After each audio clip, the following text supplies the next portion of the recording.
the fuck down! Go!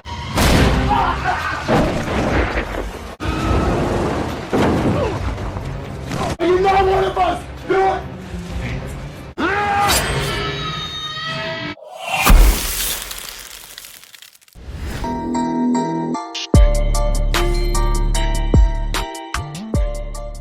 Halo cuy, jumpa lagi dengan saya Ewin di sini. Gimana kabar hari ini? Udah ngudut, udah ngopi, udah nyepin atau belum sama sekali? Bercanda cuy. Kebayang nggak gimana rasanya jika keluarga kita diusik sama orang-orang jahat? Apa yang kalian lakukan? Gimana cara kalian cari keadilan? Apa lapor ke pihak yang berwajib? Apa cari keadilan sendiri? Atau pasrah dan menunggu karma dari Tuhan? Atau hukum rimba? Secara kita di negeri Konoha, kalian pasti tahu kan hukum mah bisa dibeli kalau banyak cuan apa jabatan, ya gak? Jangan lupa kasih komentar ya. Tapi sebelum lanjut, jangan lupa bantu gua dulu cuy. Kasih like dan subscribe, karena gua baru aja comeback di YouTube dan rintis channel dari awal lagi. Jadi butuh banget nih dukungan dari kalian. Oke ya, thanks cuy. Dan inilah dia, Death Sentence.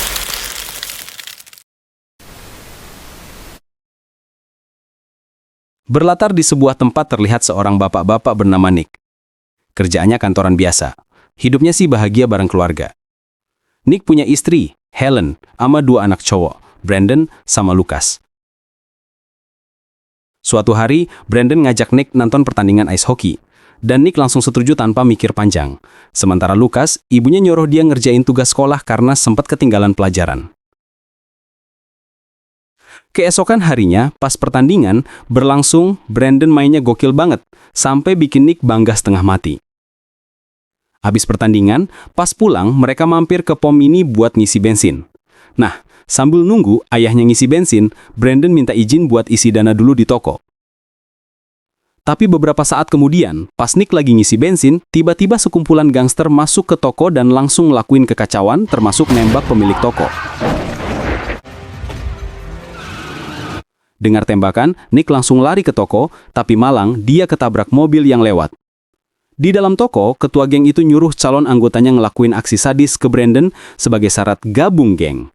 Tanpa pikir panjang, si calon itu ngeluarin kapak dan Brandon sampai tersungkur. Joey.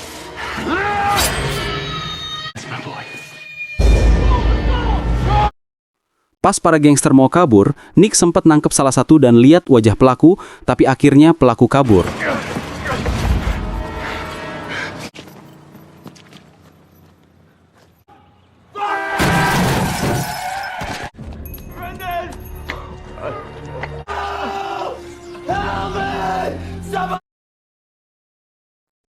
Brandon langsung dibawa ke rumah sakit, tapi 1 jam kemudian dokter bilang Brandon gak bisa tertolong.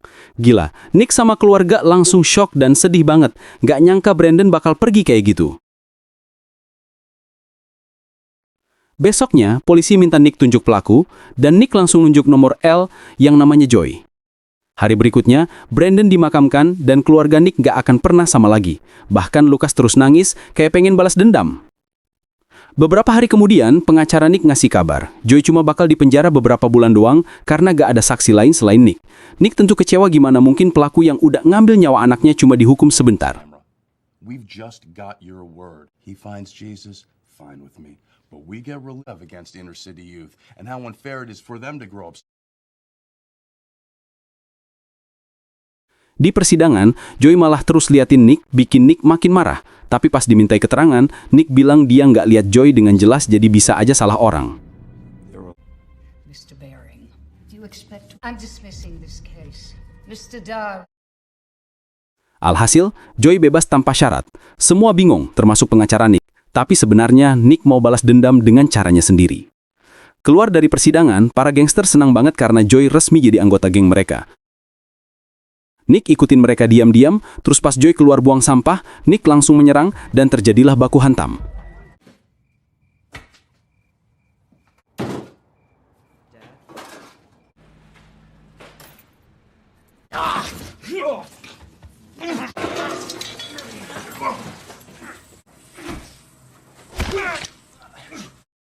Akhirnya Nick berhasil ngabisin Joy pakai kapak yang dibawa dari gudang rumahnya.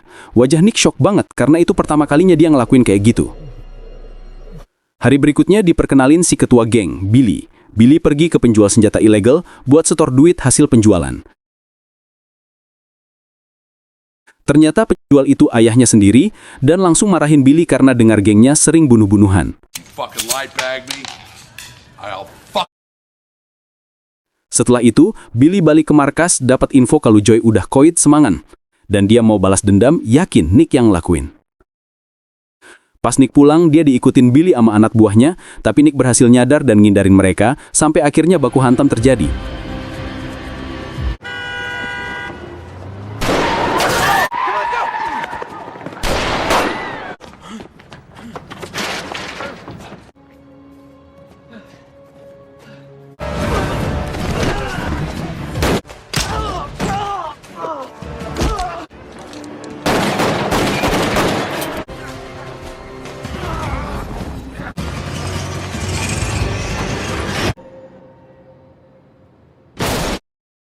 Nick berhasil ngabisin satu anak buah Billy.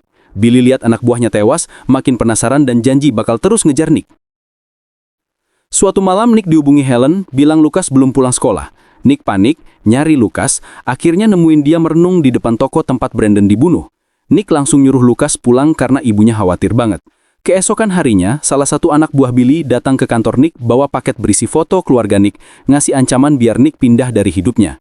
Nick langsung telepon polisi biar berjaga di rumah. Malamnya, Helen nanya apakah Nick beneran ngabisin 2 anggota geng. Tapi Nick diam aja.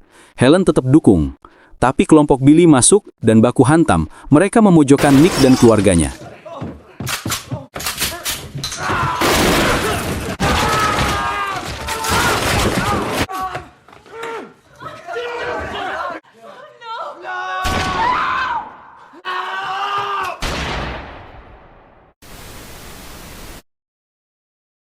Helen mati, Lucas koma, Nick selamat. Nick janji bakal balas dendam. Dia kabur, ambil uang tabungan di bank, terus nyari info markas Billy dan penjual senjata ilegal. Lárgate de aquí, cabrón.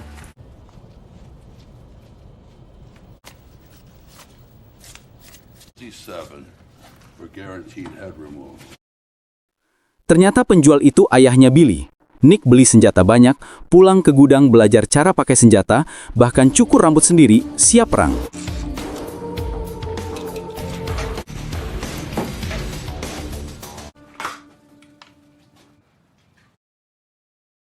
Nick akhirnya ke markas Billy, masuk, mulai ngabisin anak buah satu persatu. Billy datang, mereka adu tembak, sampai akhirnya duduk bersebelahan.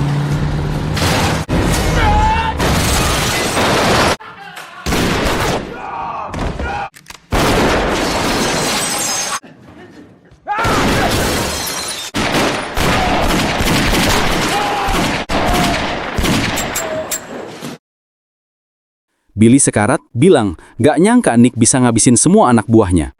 Dendam Nick selesai, dia pulang, nonton video masa-masa bahagia sama keluarga. Detektif datang, ngabarin Lucas udah sadar dari koma. Kemudian, film pun tamat. Oke cuy, gimana pendapat kalian tentang film ini? Jangan lupa kasih komentar ya. Gua Ewin di sini mohon pamit, terima kasih,